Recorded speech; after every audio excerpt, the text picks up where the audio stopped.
Hello and welcome back here to Wadi Rum. I'm here by the guest house at the entrance to the protected area. Today I'm going on a tour with Bedouin guides and we're going to be visiting all the places of interest within Wadi Rum. And for the trip you do need to have expert Bedouin guides. You can't just go in and do it all yourself. So I'm going to head on to the 4x4 now and we'll get started.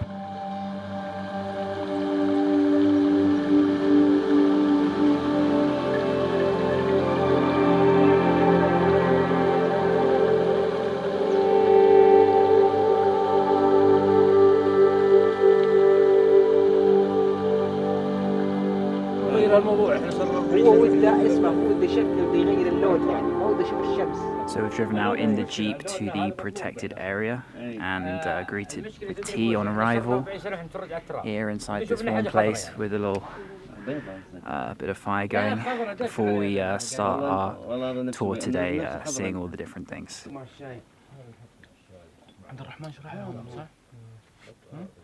Just beside where we stopped for tea here in Wadi Rum is Lawrence Spring, which of course is named after Lawrence of Arabia. His description of the springs in his book The Seven Pillars of Wisdom is what has kind of made them famous. And basically this was a waterhole for caravans traveling between Syria and Arabia.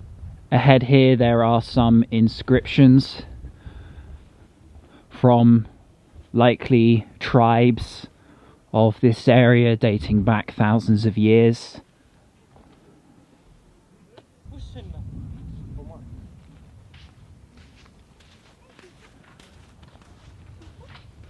So relaxing, amazing views from a bit higher up here.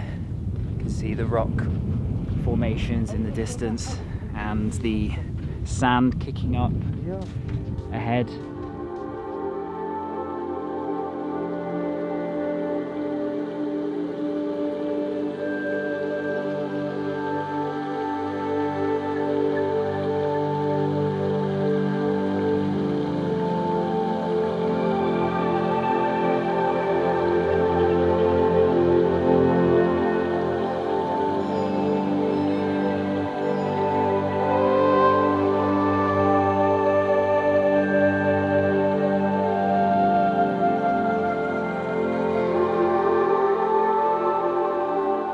So now jumped off the camel and climbing up this red sand dune here, which should have good views at the top.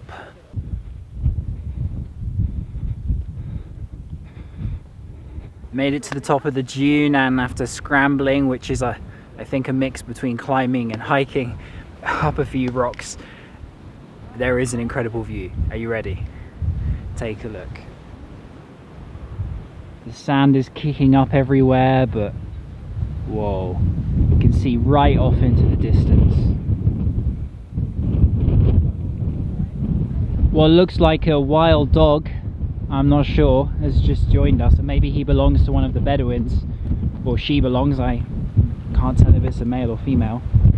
But just out here in the wilderness, see the wind is chucking my camera, my gimbal. Look at that.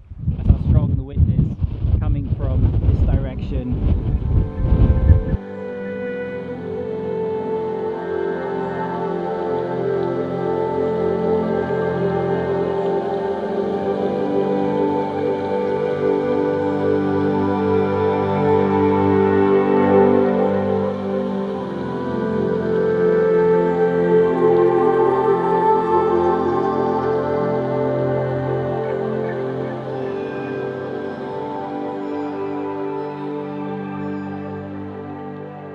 Not too dissimilar from the Seek at Petra, a narrow pathway leading through the valley or gorge there, and some fascinating looking trees. This canyon was used as a resting point for those coming from Saudi Arabia, stopping their caravans in a place to protect themselves from the elements. These are Nabatean inscriptions here, thousands of years old. People obviously added to these inscriptions their own identity and way of life as the years went on. It was still used as a resting point. Almost the whole of Jordan is just so embedded in history, you can't escape it wherever you go. From Amman, of course Petra, and in Wadi Rum, it's the same thing. The three places that most people visit on a tour are just packed with history.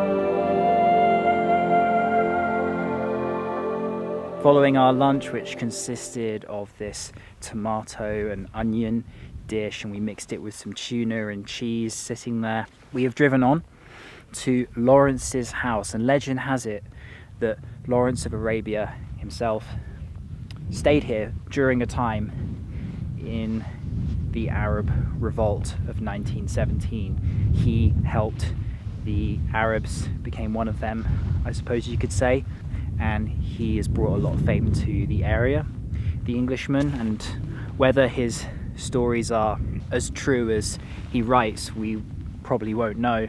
Whether the Arabs hold him as favourably as Westerners do is another thing as well. But there's a very famous film, Lawrence of Arabia, from the 20th century. This is where he stayed, apparently, in this very remote location, but also stunningly gorgeous. And you can see why an Englishman like himself and like me right now would fall in love with a place like this.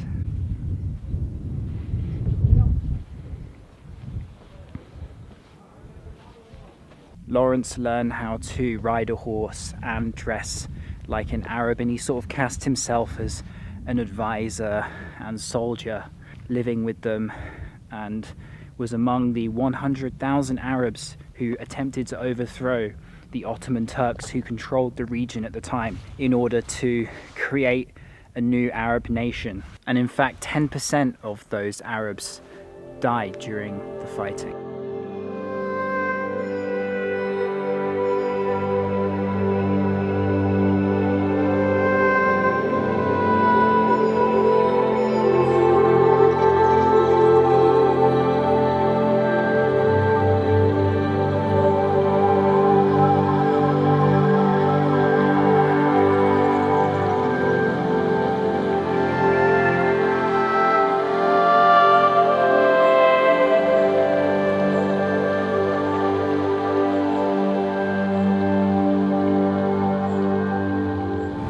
We have a flat tire and the family just heading up further that way now. They stopped to ask if we needed any help, and at the camp I was at last night, the Bedouin guide was telling me that if someone is stuck and the people passing, the Bedouins passing, don't offer to help for whatever reason, whether it's a flat tire or stuck in the sand, it's a great shame. And everyone in the community will know about it. So you'll never really be in trouble in Wadi Rum, because within a few minutes someone will pass by and it's their obligation to make sure that you're okay. So it's a great community that they have here, and everyone helps each other, and you would expect someone to do the same for you if you were in that situation one day, I suppose. So after puncturing our tyre, we've managed to replace it thanks to the people passing by. Another guy came to help out. This is mushroom rock, shaped in a unique way, but more impressive to me is, again, just the landscape in general.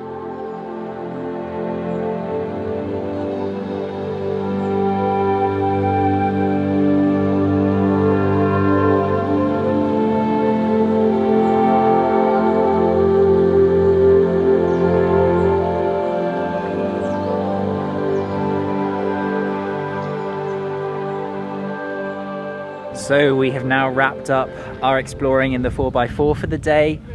This is our spot for the night where we have parked the jeeps there. We will be sleeping on mattresses here. We'll have a fire, we'll have tea, we'll have dinner. The sun is setting over there, so I'm going to take a walk this way for a vantage point of it to check out the last rays of sunlight here in Wadi Rum.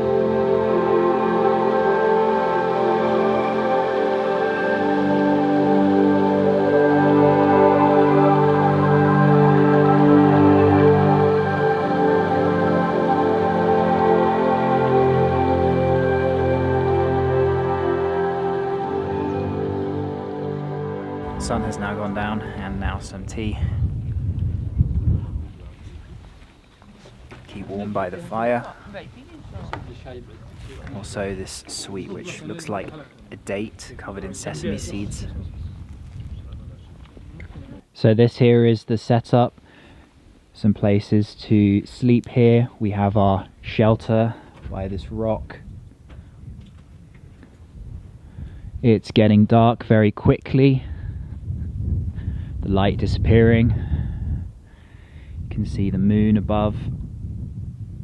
So I know that I spent last night in a sort of nomadic tent style room, which was very comfortable, but this is how Wadi Rum and the desert is supposed to be experienced, and I recommend doing this for the real feeling of being in the desert, sleeping on a mattress on the floor, looking up at the stars at night, feeling the cold, you know, being around a fire, feeling the warmth of it, eating the food and drinking the tea. It's all part of it.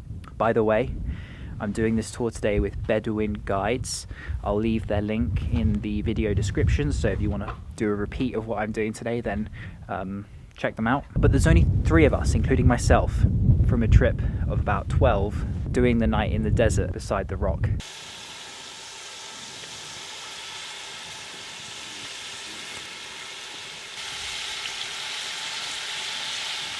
Here we have the kofta. Yeah. Potatoes, that's nice. Made painstakingly, with a lot of effort, but much appreciated.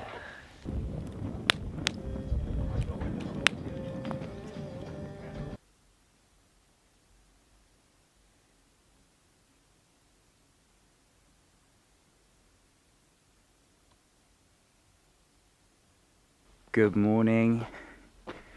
It is now light again, and I slept really well. Actually, no wind. It was far warmer than I was expecting. I was expecting it to be quite cold. But yeah, super quiet at night. You couldn't hear anything. Really peaceful to just look up at the stars. I did see some shooting stars at various points once the moon had disappeared around sort of 3, 4, 5 a.m. in the morning. But yeah, amazing experience to sleep out here. This dog has just shown up at our camp. Hello. Not sure if the Bedouins take care of it or if it's just living here in the wild.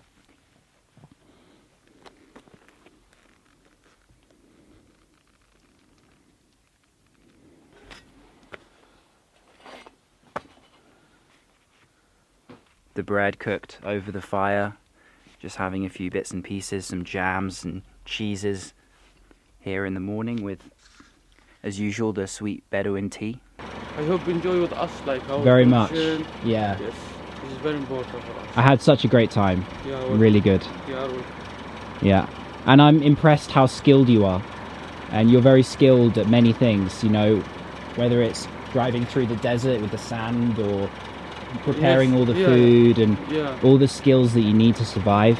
It's Yeah, impressive, course. it's impressive. Yeah, basically, yes. Yeah. Yeah. This is like our tradition, like before like 10 years, like when I study, this job, I do this job until now, you know? Like our parents live in desert, like we call it Bedouin nomad. Yeah. And easy for us, like when you come tourist like with us, you like you see how tradition with us, you know? Like enjoy with us. This is very important. Yeah. So we're about to head off in the 4x4 back to Wadi Rum village. This has been an amazing experience.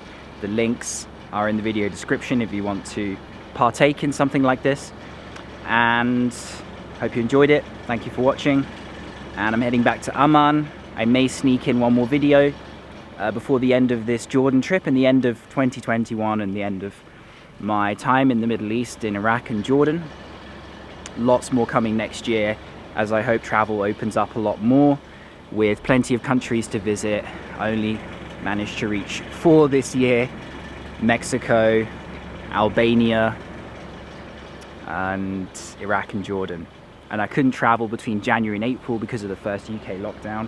So it's been a tough year video wise. Wadi Rum is an incredible place. Do check it out if you're in Jordan. It is a must along with Petra. And I will see you